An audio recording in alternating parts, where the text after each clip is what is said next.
James Madison Jr. March 16, 1751 – June 28, 1836 was an American statesman, diplomat, and founding father. He served as the fourth President of the United States from 1809 to 1817. Madison is hailed as the father of the Constitution for his pivotal role in drafting and promoting the Constitution of the United States and the Bill of Rights. Madison was born into a prominent planter family in Virginia. He served as a member of the Virginia House of Delegates in the Continental Congress during and after the American Revolutionary War. Disillusioned by the weak national government established by the Articles of Confederation, he helped organize the Constitutional Convention, which produced a new constitution. Madison's Virginia plan served as the basis for the convention's deliberations, and he was an influential voice at the convention. He became one of the leaders in the movement to ratify the Constitution, and joined Alexander Hamilton and John Jay in writing the Federalist Papers, a series of pro-ratification essays which remains prominent among works of political science in American history. Madison emerged as an important leader in the House of Representatives and was a close advisor to President George Washington.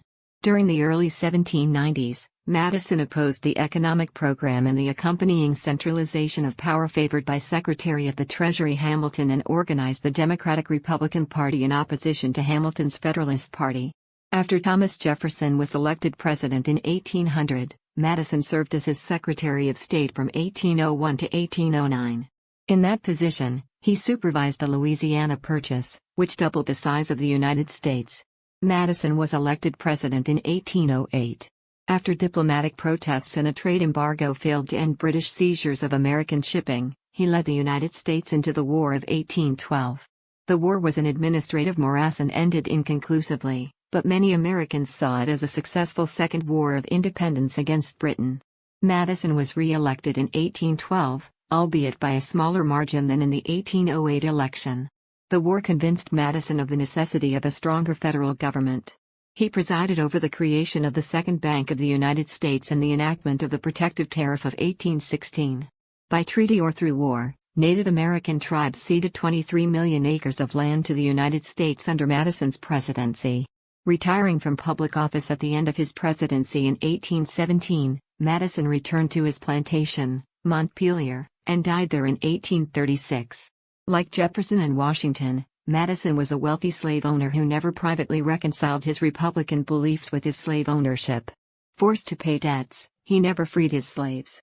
Madison is considered one of the most important founding fathers of the United States, and historians have generally ranked him as an above-average president, although they are critical of how Madison executed the War of 1812. James Monroe Monroe April 28, 1758 – July 4, 1831 was an American statesman, lawyer, diplomat, and founding father who served as the fifth President of the United States from 1817 to 1825. A member of the Democratic-Republican Party, Monroe was the last president of the Virginia dynasty in the Republican generation. His presidency coincided with the era of good feelings, concluding the first party system era of American politics. He is perhaps best known for issuing the Monroe Doctrine, a policy of opposing European colonialism in the Americas while effectively asserting U.S. dominance, empire, and hegemony in the hemisphere. He also served as governor of Virginia, a member of the United States Senate, U.S. ambassador to France and Britain, the 7th Secretary of State, and the 8th Secretary of War. Born into a slave-owning planter family in Westmoreland County, Virginia, Monroe served in the Continental Army during the American Revolutionary War. After studying law under Thomas Jefferson from 1780 to 1783, he served as a delegate in the Continental Congress. As a delegate to the Virginia Ratifying Convention, Monroe opposed the ratification of the United States Constitution. In 1790, he won election to the Senate, where he became a leader of the Democratic-Republican Party.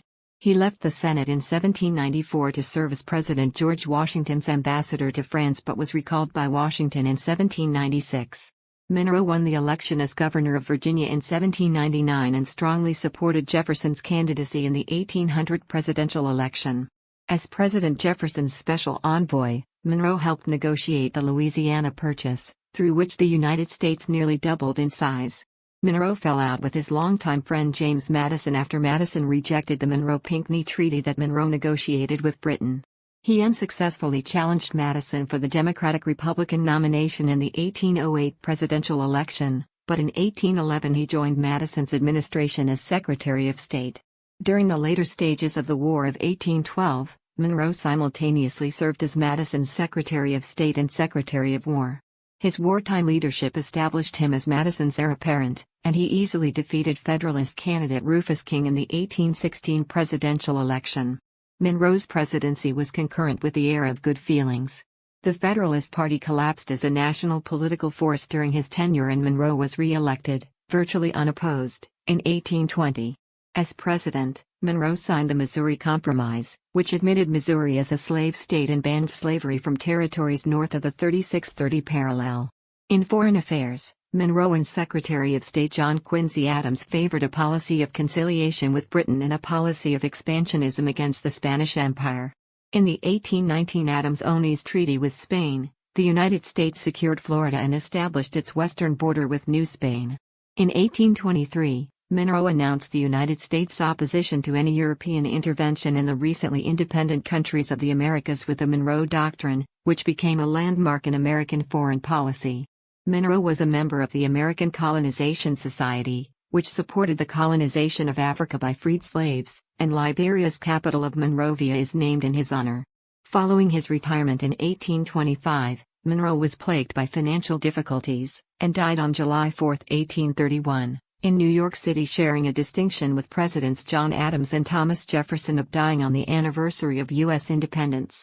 Historians have generally ranked him as an above-average president. John Quincy Adams Quincy listened July 11, 1767 February 23, 1848 was an American statesman, diplomat, lawyer, and diarist who served as the 6th President of the United States, from 1825 to 1829. He previously served as the 8th United States Secretary of State from 1817 to 1825. During his long diplomatic and political career, Adams also served as an ambassador, and as a member of the United States Congress representing Massachusetts in both chambers. He was the eldest son of John Adams, who served as the 2nd President of the United States from 1797 to 1801, and First Lady Abigail Adams.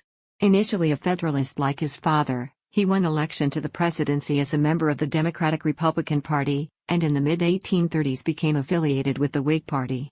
Born in Braintree, Massachusetts, Adams spent much of his youth in Europe, where his father served as a diplomat. After returning to the United States, Adams established a successful legal practice in Boston. In 1794, President George Washington appointed Adams as the U.S. ambassador to the Netherlands, and Adams would serve in high-ranking diplomatic posts until 1801. When Thomas Jefferson took office as president.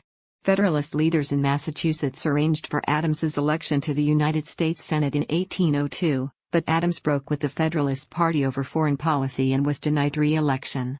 In 1809, President James Madison, a member of the Democratic-Republican Party, appointed Adams as the U.S. ambassador to Russia. Adams held diplomatic posts for the duration of Madison's presidency, and he served as part of the American delegation that negotiated an end to the War of 1812. In 1817, President James Monroe selected Adams as his Secretary of State. In that role, Adams negotiated the Adams-Onis Treaty, which provided for the American acquisition of Florida. He also helped formulate the Monroe Adams, Andrew Jackson, William H. Crawford, and Henry Clay, all members of the Democratic-Republican Party, competed in the 1824 presidential election. Because no candidate won a majority of electoral votes, the House of Representatives held the contingent election, which Adams won with the support of Speaker of the House Clay, whom Adams would go on to controversially appoint as his Secretary of State. As president, Adams called for an ambitious agenda that included federally funded infrastructure projects, the establishment of a national university, and engagement with the countries of Latin America, but Congress refused to pass many of his initiatives.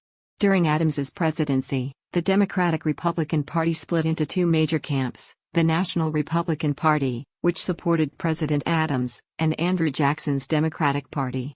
The Democrats proved to be more effective political organizers than Adams and his National Republican supporters, and Jackson soundly defeated Adams in the 1828 presidential election, making Adams the second president to fail to win re-election, his father being the first. Rather than retiring from public service, Adams won election to the House of Representatives, where he would serve from 1831 until his death in 1848. He remains the only former president to be elected to the chamber.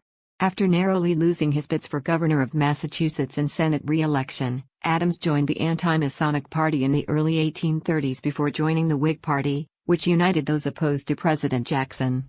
During his time in Congress, Adams became increasingly critical of slavery and of the Southern leaders who he believed controlled the Democratic Party. He was particularly opposed to the annexation of Texas and the Mexican-American War, which he saw as a war to extend slavery and its political grip on Congress. He also led the repeal of the gag rule, which had prevented the House of Representatives from debating petitions to abolish slavery. Historians concur that Adams was one of the greatest diplomats and secretaries of state in American history. They typically